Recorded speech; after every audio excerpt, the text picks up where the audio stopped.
Est-ce qu'il y a des sous-cultures? Ben oui, ça se dit pas, c'est pas politiquement correct, mais oui, bien sûr qu'il y a des sous-cultures.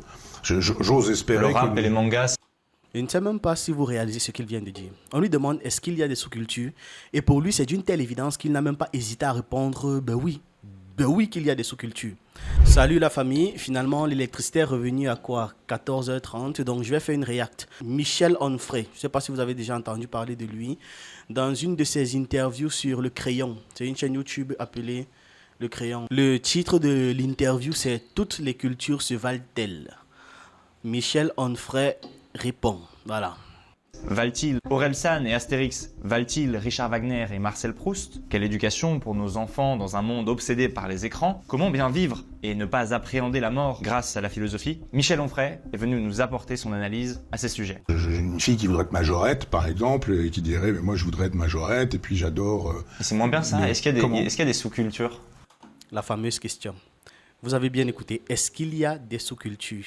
Ben oui, ça se dit pas, c'est pas politiquement correct, mais oui, bien sûr qu'il y a des sous-cultures. J'ose espérer... Le rap et les mangas, Je ne sais même pas si vous réalisez ce qu'il vient de dire. On lui demande est-ce qu'il y a des sous-cultures et pour lui c'est d'une telle évidence qu'il n'a même pas hésité à répondre ben oui qu'il y a des sous-cultures. Quand j'ai écouté l'interview la première fois, quand il expliquait est-ce qu'il y a des sous-cultures, quand on a posé la question pardon, est-ce qu'il y a des sous-cultures, je me suis dit que ça allait plutôt dans le sens de est-ce que dans une culture ou dans un art précis, il y a des sous-cultures, sous pas dans le sens de inférieur, mais sous dans le sens de composante d'une culture, vous voyez. Par exemple, dans la culture de la musique, dans la culture des arts musicaux en règle générale, il y a le jazz, le rap, le blues, voilà. Ce ne sont pas des sous-cultures musicaux dans le sens que le jazz est moins bien que le blues. Ça dépend des appréciations de chacun. Mais plutôt qu'il existe dans l'art musical, le jazz qui est un style, le blues qui est un style, le rap qui est un style, etc., etc. Mais ce qu'il va dire, vous allez Wanda. Donc le jeune homme qui fait l'interview demande est-ce que le rap ou encore les mangas sont une sous-culture par rapport à X ou Y. Écoute. J'ose espérer... le rap et les mangas, ça vaut pas l'opéra et Bah oui, et la littérature. bah oui. Astérix, c'est pas la recherche du temps perdu. Vous voyez, et il le dit avec tellement d'évidence, ce qui ne peut pas être vrai. Parce que ça ne se compare même pas. Bref. Je suis même étonné qu'on soit obligé de le dire. Et que... Il est étonné qu'on soit obligé de le dire. Parce que, qu'on soit obligé de le préciser, parce que c'est pour lui, ça paraît tellement évident que le rap versus l'opéra, le rap ne vaut rien par rapport à l'opéra. C'est en fait ce qu'il essaie de nous faire comprendre à ce niveau. Et donc, par ricochet, la littérature qu'il dit qu'il apprécie plus là ne vaut rien par rapport au manga. Je suis même étonné qu'on soit obligé de le dire. Et qu'on passe pour un fasciste quand on le dit. Et il se fait qu'aujourd'hui, évidemment, quand vous regardez le... Il est étonné. En fait, c'est ça qui m'agace avec ce genre de personnes. Il insulte tout un pan de la culture des civilisations et puis il s'étonne qu'il passe pour un fasciste quand il le dit. Or, le fascisme, on le sait bien, c'est l'eugénisme, c'est tout ce qui est sélection des gens, de la supériorité de X par rapport à autre. Ce qu'il est clairement en train de faire comprendre là, c'est que oui, il y a une hiérarchisation dans la culture, mais lorsqu'on dit que c'est fasciste de le dire, il s'en offusque, qu'il est étonné, il ne comprend pas pourquoi les gens estiment que c'est fasciste. Après les mangas, oui, j'ai acheté des mangas, j'ai même acheté des mangas qui s'occupent de philo, exprès, parce que mon gendre, on va dire, est intéressé par les mangas, et donc je suis allé acheter des choses... chez mon ami Denis Mola, d'ailleurs je ne les ai pas achetés, mais je les ai offerts, mais il y avait, je sais pas, sur 40 cm, Nietzsche, Marx, etc., enfin un certain nombre de philosophes traités par le manga. Quand vous voulez effectivement passer la substance, la quintessence d'un livre en quelques dessins dans lesquels vous avez des phylactères, des bulles dans lesquelles il y a 4 mots, et évidemment que vous perdez tout. C'est faux. L'imaginaire a pour ceci de très intéressant que ça utilise l'image. C'est pas pour rien qu'on dit imaginaire. Quand tu me prends un livre de 400 pages, quand tu me prends un long livre, les trucs comme les Ainsi parlait Zarathustra avec beaucoup de mots inutilement compliqués, en fait, et que vous essayez de comparer ça au manga, en fait, ce que vous êtes en train de faire, c'est dire que comme il n'y a pas beaucoup d'écriture, comme il n'y a pas beaucoup de description, comme il n'y a pas beaucoup de jeux de langue, etc., ça veut dire que c'est inférieur, mais ça n'a rien à voir. Parce que le manga utilise énormément l'image. Je n'ai pas besoin de décrire la mimique, l'expression d'un personnage, sa philosophie, parce que prenons le cas de One Piece, plus de 1000 chapitres pour le développer, plus de 1000 chapitres pour montrer ses expressions, dire comment est-ce qu'il pense, que ce soit en utilisant la troisième personne, c'est-à-dire en étant l'auteur, ou alors en utilisant directement le personnage ou d'autres personnages dans l'œuvre pour expliquer ce qui se passe.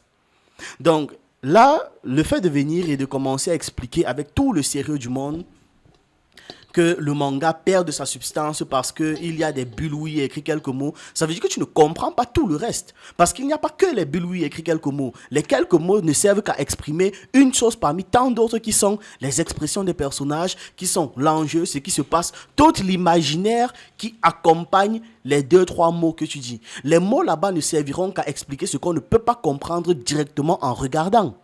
Et je répète, il y a plein de personnes comme ça, parce qu'ils ne comprennent pas quelque chose, ça implique que c'est inférieur. Et puis ils vont se dire philosophes. Moi j'en ai fait une BD, j'ai fait avec Maxime Leroy qui dessinait bien sûr, mais j'ai vu la déperdition d'énergie, c'est-à-dire c'était à partir d'un scénario de film que j'ai fait sur Nietzsche qui s'appelait L'innocence du devenir. Il me dit mais la BD c'est le cinéma du pauvre, est-ce que vous accepteriez que je fasse une BD à partir de... Je dis oui bien sûr, faites. La BD, c'est le cinéma du pauvre. Même ses amis, et lui, ça ne le choque même pas, même ses amis, tranquille, la BD, c'est le cinéma du pauvre. C'est quand même dingue, cette façon de parler, je vous assure. La BD, c'est le cinéma du pauvre. Et le cinéma du riche, c'est quoi? Ça me fait même d'ailleurs penser pourquoi est-ce que le cinéma français est aussi chiant. Ils appellent ça quoi? Le cinéma d'auteur. C'est ça, non? Le cinéma d'auteur. Tu regardes un film, tu as l'impression que tout le monde est dépressif, toujours les mêmes clichés. On ne sait pas pourquoi est-ce que le scénario est si prévisible, les enjeux si prévisibles, les problèmes sociaux ne sont même pas réels parce que ça ne concerne qu'une infime partie de la classe de la population qui est très très riche. Au lieu de remettre en question ce que vous produisez, c'est la culture qui doit se remettre en question pour s'adapter à vous. Je ne sais même pas si vous réalisez les propos de ce type. La BD, c'est le cinéma du pauvre. En attendant, c'est le cinéma du pauvre là qui est en train de prendre l'essor extraordinaire sur le marché. Et oui, c'est toujours les vieux comme lui qui vont s'asseoir et se plaindre. Parce qu'évidemment, ce qu'eux ils font, c'est mieux. En tout cas, ok, boomer, continuons. Et c'est pas parce que je dis que c'est je sais pas, qu'un Orangina c'est moins intéressant qu'un Pétrus millésimé que pour autant je méprise les amateurs d'Orangina. Je dis simplement c'est pas comparable, c'est pas la même chose. Et si on a perdu... Mais si tu dis que ce n'est pas comparable, si tu dis que ce n'est pas la même chose, pourquoi est-ce que tu compares? Vu que tu dis que ce n'est pas comparable, pourquoi tu compares? Ou bien c'est encore dans le sens de comparaison de c'est tellement mieux que ce n'est pas comparable. Peut-être que c'est ça que tu veux dire. Non, je pense qu'il y a une espèce d'effondrement quand on considère que toutes les cultures se valent, toutes les civilisations se valent, toutes les productions culturelles se valent. Donc toutes les cultures ne se valent pas. Il arrive là. Toutes les civilisations ne se valent pas. Il en arrive aussi. Ça veut donc dire quoi? Qu'il y aurait une culture supérieure et des cultures inférieures. Pas des cultures différentes. Il a dit que ça ne se vaut pas. Ça veut dire qu'il doit la notion d'égalité vient ici. Égalité dans le sens mathématique. Égal à tel. Donc ça ne se vaut pas. Ce n'est pas égaux. Les cultures ne sont pas égaux. N'est-ce pas? Ok. Il va sortir une dinguerie. Je l'avais senti la première fois. Mais accrochez-vous. Je ne dis pas que ce ne sont pas des productions culturelles. Je suis moi-même collectionneur d'art africain. Je ne dis pas que ce ne sont pas des productions culturelles, mais ça ne se vaut pas. Ce sont des productions culturelles, tout comme je peux faire un dessin versus un grand peintre peut faire un dessin, oui. C'est une production artistique, c'est vrai, mais l'autre, il est tellement supérieur à moi que voilà, quoi. Ça relève de l'évidence. Je suis moi-même collectionneur d'art africain, mais il ne me viendrait pas à l'idée d'imaginer que une statuette d'art africain, par exemple, ça tient le coup en face du plafond de la chapelle Sixtine peint par Michel-Ange. Waouh! Et vous avez dit qu'il allait sortir une dinguerie. On recommence. Vous voulez encore écouter? Mais il ne me viendrait pas à l'idée d'imaginer que une statuette d'art africain, par exemple, ça tient le coup en face du plafond de la chapelle Sixtine peint par Michel-Ange. Il y a un moment donné où il faut accepter que ce ne soit pas exactement la même chose. Mais ce ne soit pas exactement la même chose. Une manière de dire, il faudrait quand même accepter que Michel-Ange a peint quelque chose de supérieurement culturel. Parce que les statuettes d'art africain, certes, c'est de l'art, mais ça n'a rien à voir. Mais rien à voir avec tout le génie et tout le talent de Michel-Ange. Rien que cette partie-ci, je vais en faire une vidéo dédiée. Vous voyez, je ne peux pas...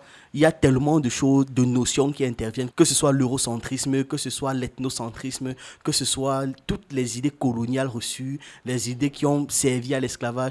Oui, ça pousse. Hein. Ce genre de réflexion vient vraiment de sous-bassements très profonds dans leur culture et endoctrinés dans leur gène. C'est même encodé dans leur gène, dans leur esprit, dans leur réinteraction au quotidien. Parce que vous allez même vous rendre compte dans votre quotidien que même si on accepte que oui, les Africains font ci, les Africains font ça, c'est quand même moins bien. Certes, oui, ils se débrouillent pas mal à parler nos langues, mais c'est moins bien parlé. Oui, ils se débrouillent pas mal à essayer de bâtir des civilisations, mais c'est quand même moins bien. Parce que, évidemment, pour eux, c'est supérieur. Qu'est-ce que la chapelle Sixtine a de supérieur à ce que j'ai dans mon salon en termes d'art africain? Je ne sais pas, mais pour lui, il estime que c'est supérieur. Lui, le monsieur, il s'assoit, il se met à jauger comme ça, arbitrairement, qu'est-ce qui est mieux en termes de culture? Et en fonction de ses préférences, allez, voilà, la chapelle Sixtine est mieux que les statuettes africaines. Il ne précise même pas laquelle, vous voyez. Et ça, c'est encore un autre marqueur. La peinture de Michel-Ange dans la chapelle Sixtine. Quelque chose de précis, de concis. Les statuettes africaines, sans préciser laquelle, préciser qui, où, quoi, comment, ou même de quelle civilisation c'est. Non, les statuettes africaines. Donc, ça implique déjà que rien que cette illustration de la chapelle Sixtine, faite par Michel-Ange, vaut toutes les statues de tous les pays africains, de toutes les nations, de toutes les civilisations africaines depuis l'origine de l'humanité jusqu'à nos jours. C'est en fait ce que ça implique. C'est ce que ça dit. Concrètement, donc non, je ne peux pas juste en parler comme ça dans une vidéo React. Je vais dédier une vidéo à cette phrase-là. Et vous allez comprendre en fait à quel point c'est violent. Est-ce que ça montre une forme d'isolement que vous avez par rapport au monde? Est-ce que vous êtes encore dans le monde? Est-ce que c'est naturel parce que il y a cette forme de ce conservatisme qui se développe avec l'âge ou, comme le dit Orelsan, et j'ai envie de vous montrer cette phrase. Est-ce que c'est simplement que... C'est vrai, toutes les générations d'avant disent que celles d'après font n'importe quoi. Je me rappelle, c'était une citation, si je ne me trompe pas, de l'époque des Platon et consorts, où on expliquait déjà que la génération était décadente, la génération était XY. Nos grands-parents disaient à nos parents que c'était n'importe quoi. Nos parents nous disent à nous que c'est n'importe quoi. Nous, on dit à nos petits frères que la génération qui arrive là, c'est n'importe quoi. Certainement, nos petits frères diront à leurs enfants aussi que ceux qui arrivent là, c'est n'importe quoi. Je pense que c'est un constat simplement dû au fait que le temps change. En 70 ans, il peut y avoir tellement de bouleversements. Je regardais récemment un film appelé Green Book.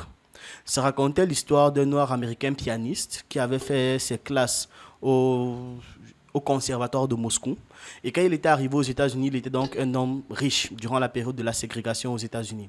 Et il s'était donné pour mission, avec le courage, de faire les États du Sud, qui étaient des États à l'époque réputés pour être particulièrement racistes. The Green Book raconte l'histoire du docteur Don Shirley. Alors, The Green Book, ça se passe en 1962, l'aventure là, la tournée. La tournée qui se déroule se passe en 1962. Maintenant, le gars est né, Dr Donald Shirley, il est né en 1927. Entre 1927 et 2013, date de sa mort, regardez tout ce qui s'est passé de différent.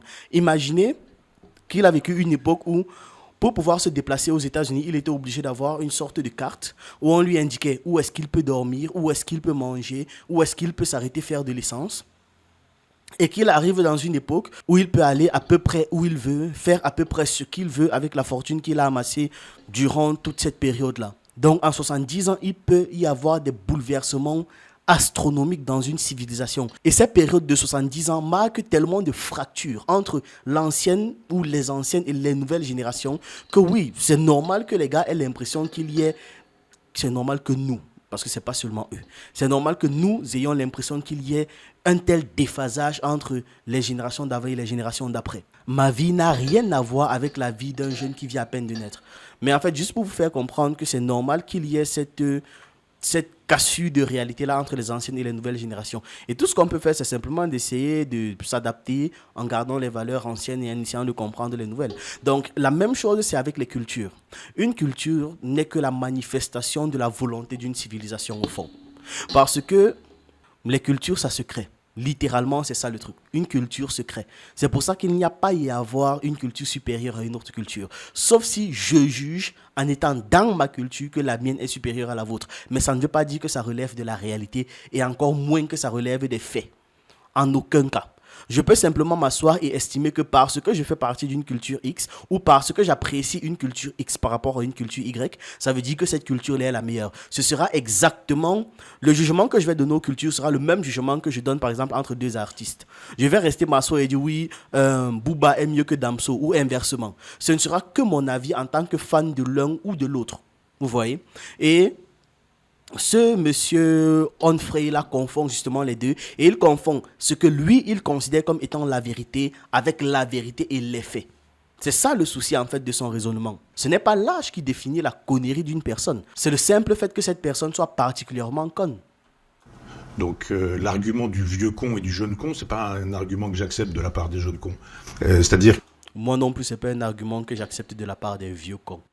Que c'est pas suffisant de nous dire cette espèce de scie musicale, mais ça a toujours été comme ça, etc. Mais qu'il en fasse la démonstration, c'est faux. Ça veut dire qu'effectivement, quand on a 15 ans, on dit le monde est ce qu'il est parce que les adultes l'ont fait tel qu'il est. Moi, je vais changer tout ça. Attends. Le monde n'est pas ce qu'il est parce que les adultes ont fait ce qu'il est. Attends une seconde. N'exagérons pas. Le monde est comme ça aujourd'hui parce qu'il y a un passé. Ça a une suite logique, on peut retracer le monde. C'est un peu comme si on me dit, oui, je suis dans un endroit, il y avait la forêt avant, puis il n'y a plus de forêt, on a eu des bâtiments, cet endroit a eu des écoles, a abrité des écoles, des hôpitaux, aujourd'hui c'est une maison, ainsi de suite. Le monde est comme il est aujourd'hui parce qu'il y a eu des prédécesseurs. La configuration de nos sociétés, la configuration des systèmes, les logiques du monde, même on appelle ça comment, la façon dont les phénomènes ou les systèmes ont été nommés, ça découle de quelque chose. C'est parce que ce sont les adultes qui l'ont fait. Peut-être pas l'adulte à l'échelle de mon père ou de mon grand-père, c'est-à-dire des 30 à 80 dernières années, non. Mais l'adulte dans le sens de ceux qui sont là avant. Et oui, ce sont les adultes qui ont fait le monde. Et généralement, les enfants subissent le monde qui ont été fabriqués par leurs adultes. Prenons le cas du Cameroun que j'apprécie beaucoup. Nos grands-parents se sont battus pour qu'il y ait la décolonisation du Cameroun. Nos parents sont arrivés dans un monde où il fallait habiller toute une nation. C'était néocolonial, c'était tout ce que l'on sait aujourd'hui. Et puis, ils ont aussi vécu leur âge qui était, je dirais, quand même l'âge d'or. Ils ont vécu un âge où il y avait tellement de disponibilité pour à peu près tout qu'ils ont été extrêmement laxistes et extrêmement fainéants.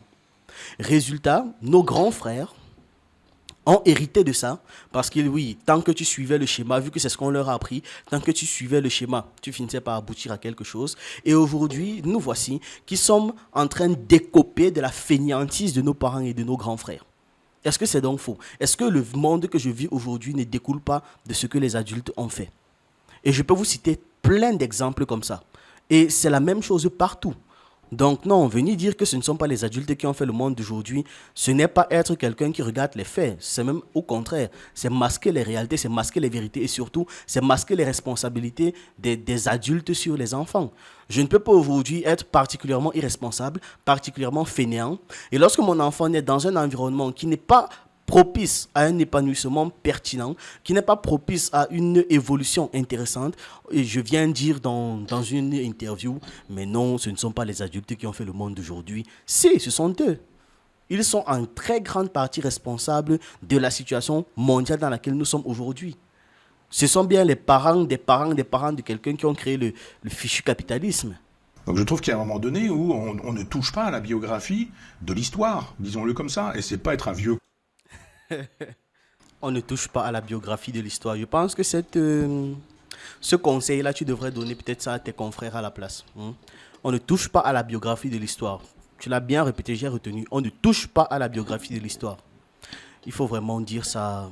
Mais dis ça aux jeunes comme celui qui est en face de toi là. mais pas aux téléspectateurs. Et tu dois même préciser pour qui est-ce que c'est destiné ce genre de phrase. Parce que je n'ai jamais vu un peuple, une civilisation qui touche plus à la biographie de l'histoire que ces gens. Jamais vu. Dans toute l'histoire du monde, ils sont de loin les meilleurs. Et de très loin. Si on progresse, si on lit, si on travaille, on augmente sa culture, on augmente son savoir. Ça veut dire que le jugement de goût et le jugement tout court d'un adolescent de 15 ans ne devrait pas être celui d'un adulte de 45 ans, qui ne devrait pas être celui d'un adulte de 65 ans. Ça me paraît normal, c'est pas dû au processus de vieillissement, c'est dû... Oui, mais ça reste quand même des jugements de goût. Ce ne sont pas des questions de supériorité. Ça reste des jugements de goût, de préférence. Je préfère le vert au bleu. Est-ce que ça veut dire que le vert est supérieur au bleu? Non. Je préfère l'art africain à tout art à travers la galaxie. Est-ce que ça veut dire que l'art africain est mieux que les arts à travers la galaxie? Non. Ça veut simplement dire que c'est une perception du monde que j'ai, qui est la mienne, qui est ma culture, qui est ma façon de voir le monde. Ça ne veut pas dire que c'est mieux. Vous admettez qu'il y a différentes interprétations du savoir, de l'histoire, que tous les historiens ne sont pas d'accord entre eux sur ce qui a pu se passer du temps que vous appréciez par exemple des philosophes romains et que... Si, il y a du factuel. Ouais. Est-ce qu'aujourd'hui on a perdu un rapport à la vérité? Ah bah Oui, on a perdu un rapport à la vérité. Je ne sais pas ce qu'il va répondre, mais oui. oui, complètement. Ah, ok. C'est ça qui renforce le complotisme sur le climato-scepticisme? Moi, je ce n'utilise sujet-là? pas le mot Non. complotiste, parce qu'on est toujours le complotiste d'un autre.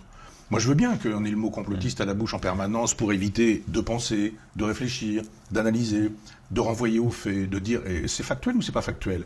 Mais là, une fois de plus, ça impliquerait que la civilisation occidentale dise aussi la vérité sur le reste. Comme d'habitude, ce n'est pas qu'à vous que ça doit s'appliquer. C'est en fait ça le souci. La vérité ne doit s'appliquer que quand c'est vous. Lorsque vous vous employez à mentir sur l'histoire, à défaire les faits, à tromper, à tronquer, à cacher, à falsifier, là, tout d'un coup, il n'y a pas de gens qui parlent. Mais dès qu'il y a une vérité, un truc qui s'est trouvé, qui s'est avéré, être vrai, oui, je sais, je me répète. Un truc qui s'est avéré être vrai et être vérifiable, dès qu'on va remettre ça en question, non, oui, mais ici, là-bas. Mais quand on revient et que l'on parle de tout ce qu'il y a eu de faux dans votre histoire, on n'en parle pas. Cachez-vous, cachez-vous. Là, on ne parle plus de faits factuels. Là, on ne fait plus les gros pompeux en faisant les positions. Non, non, non, non. Si vous dites vouloir être factuel, c'est à l'échelle de tout. Si vous avez admis être des trompeurs, être l'empire du mensonge, admettez-le et mentez surtout. Si ça fait, c'est votre patrimoine. Mais assumez-le en fait. On le sait de toute façon. Mais je suis gêné par le fait qu'on prenne des libertés avec la vérité historique. Et elle existe. Oui, là il est gêné quand on prend des libertés avec la vérité historique quand ça les concerne. Et d'ailleurs, même dans ce qu'il estime être la vérité historique, là c'est le mensonge. Vous n'imaginez même pas toutes les dingueries que l'on sait, que l'on découvre de jour en jour sur Napoléon. Vous n'imaginez pas. Même si, admettons qu'il n'ait pas tiré sur les pyramides, il a fait infiniment pire que ça. Mais là, comme par hasard, ça ne vous dérange pas de ne pas en parler. Mais c'est pas parce que vous me dites un historien a dit que Boucheron historien. C'est un militant. C'est un militant très engagé. On n'est pas par hasard aujourd'hui au Collège de France. On n'est pas par hasard chroniqueur à France Inter. On n'est pas par hasard, on est simplement propagandiste, voilà. Tant que tu suis le narratif prévu, le narratif dicté par je ne sais qui, mais tant que tu suis ce narratif-là, ouais, c'est bon. Tu es chroniqueur, tu es quoi? Collégien royal, mais un collégien de France, anciennement nommé collégien royal. C'est un grand établissement d'enseignement et de recherche français. Oui, ce sont toujours ces mêmes collégiens-là qui ont expliqué maintes et maintes fois que l'Égypte antique n'était pas noire. Là, on faisait quoi? C'était pas du militantisme? C'était peut-être pas... Là-bas, non, c'est différent. Oui, c'est sûr, on n'est pas par hasard dans ce genre d'endroit, mais on est certainement avec le système pour être dans ce genre d'endroit. On n'est pas par hasard dans des émissions de France Culture avec des pages ouvertes dans Libération ou dans Le Monde, etc. C'est un historien, il y avait des historiens nazis, il y avait des historiens bolcheviques, il y a des historiens trotskistes aussi. Aujourd'hui, il y a des historiens français, comme il y avait eu des historiens français à l'époque. Toujours en train de faire des dingueries dans le passé, mais occulter ce qu'ils ont fait pour pointer du doigt les autres. Non, ne pointez pas du doigt les autres. Pointez-vous du doigt. Est-ce que les historiens, la dernière fois quand il y avait eu la polémique autour des déclarations de Maître Gims, j'ai vu beaucoup de personnes là sautiller comme des petits lapins. Calmez-vous. Que ce soit vrai ou faux, revenez d'abord sur tous les mensonges. Il y a des trucs factuels qu'on a aujourd'hui qui ne sont pas révélés. Et vous essayez de nous faire croire que ça ne fait pas partie d'une plus grande organisation. Qu'est-ce qu'on enseigne dans les livres d'histoire chez vous? Je ne vais pas trop tergiverser parce que son sujet implique tellement d'autres sujets. Un historien, il y avait des historiens nazis, il y avait des historiens bolcheviques, il y a des historiens trotskistes aussi. Donc, est-ce que ce sont des gens qui nous disent la vérité? Non, un historien bolchevique, il dit la vérité bolchevique. Voilà, un historien français, un historien occidental dit la vérité occidentale. Ce n'est pas la vérité, ce ne sont pas les faits. Un historien catholique, il dit la vérité catholique. Moi, quand je lis un historien catholique sur l'Inquisition, je ne pense pas qu'il me dise la vérité sur l'Inquisition. C'est plus difficile de dire la vérité quand on est soi-même un catholique, bien que ça puisse exister. Voilà, le truc c'est, quand c'est pour l'analyse des autres, il est doué. Mais pourquoi est-ce qu'il n'applique pas ça à lui-même? Vu qu'il essaie en fait de nous dire que l'histoire c'est relatif en fonction de l'appartenance ou de la culture de la personne. C'est en fait ce qu'il essaie de faire comprendre. C'est-à-dire si tu as une culture nazie, eh bien voilà, tu vas raconter l'histoire différemment de si tu as une culture catholique, de si tu as une culture X, Y, Z. Maintenant, quand il doit implémenter dans son esprit qu'en tant que Français, je crois, qu'en tant que Français, la façon dont il raconte l'histoire et la façon dont les Français racontent l'histoire sont forcément dues à la perception française de l'histoire. Là, comme par hasard, c'est balayé. Et il nous fait comprendre que non, ce que lui dit, ce sont les faits. Pourquoi pour analyser les autres, il est relativement malin, mais pour s'analyser lui-même ou analyser ses actions par rapport à ce que les autres font, là, il n'y arrive plus. Et vous dites la vérité, la vraie. Moi, Ouais. j'ai jamais dit ça. Okay. Je donne des faits. Voilà, je ne dis pas j'ai la vérité, je vous propose des vérités, je demande des vérités factuelles, je demande qu'au nom d'autres vérités factuelles, on me dise ah non, il n'y a pas eu de pacte germano-soviétique, et puis bon, ben voilà, à ce moment-là, okay. Ah bon. Donc il y a du factuel, et puis il y a en face des militants. Et les militants disent non, le factuel est faux. C'est Madame Taubira qui, par exemple, veut une loi mémorielle sur la question de la traite, mais qui dit ah mais juste une traite, hein, parce qu'il y a une bonne traite et puis des mauvaises traites. Hein, vous ne parlez que de la traite négrière, ça c'est un crime contre l'humanité. Et puis vous avez des gens comme Petré Grenouillot, historien, qui dit oui mais vous savez il y a aussi une traite qui a été faite par des musulmans qui ont rendu possible la traite négrière, c'est factuel, il y a des chiffres, il fait un bouquin très lourd en termes de chiffres, d'informations, etc., mais qui est extrêmement factuel. Eh bien on vous dit oui c'est factuel, on le sait, on a des chiffres et tout. C'est tout aussi grave. Mais ne détournez pas l'attention. Lorsqu'on parle de votre traite, gérez votre traite. Quand on va parler de la traite arabe, ils vont gérer leur traite. On sait que les trucs sont liés, mais un problème à la fois. Le truc, c'est qu'à chaque fois qu'on parle de traite européenne, ils sont toujours en train de pointer du doigt. La dernière fois, c'est dans une émission avec Kémy Seba. Mais oui, vous parlez de la traite occidentale, mais vous oubliez la traite arabe. Ce n'est pas la question. La question, c'est la traite occidentale. Lorsqu'on parle de la traite arabe avec les Arabes, on ne parle pas de la traite occidentale. C'est bien ça le problème. Le problème, c'est qu'à chaque fois qu'on veut vous mettre devant vos responsabilités, devant votre histoire, devant les faits, devant les choses factuelles, c'est là qu'on entend toujours « oui, mais regardez là-bas ». Ce n'est pas à vous de dire, mais eux aussi. Parce que vous avez votre part, eux, ils ont leur part. Toujours en train de donner des leçons comme d'habitude quand ça ne les concerne pas. Quand ils n'ont pas été émotionnellement impliqués. Mais dès qu'ils sont émotionnellement impliqués, pour peu qu'ils aient été sous occupation pendant 2 ans, 4 ans, jusqu'aujourd'hui, ils en parlent encore. Ils pleurent. Mais dès que les autres doivent parler, oui, mais non, regardez ce que les autres vous ont fait. Il ne s'agit pas des autres. Il ne s'agit pas des autres. Et ça, c'est la vérité, c'est factuel. On va s'arrêter là pour cette vidéo et je vais aller préparer une vidéo réponse à ce monsieur comme je le disais. Je vais vous expliquer pourquoi est-ce que dans sa psyché, pourquoi est-ce qu'il pense sérieusement dans son esprit que les trucs de Michel-Ange là sont mieux que les statues d'art africains. Et vous allez comprendre que le problème il est sous-jacent en réalité à la civilisation occidentale dans son ensemble. Lui il n'est que le résultat, la résultante et une personne parmi tant d'autres qui pensent ainsi, que ce soit consciemment ou inconsciemment. Dites-moi ce que vous pensez en commentaire et on se retrouve dans une prochaine vidéo.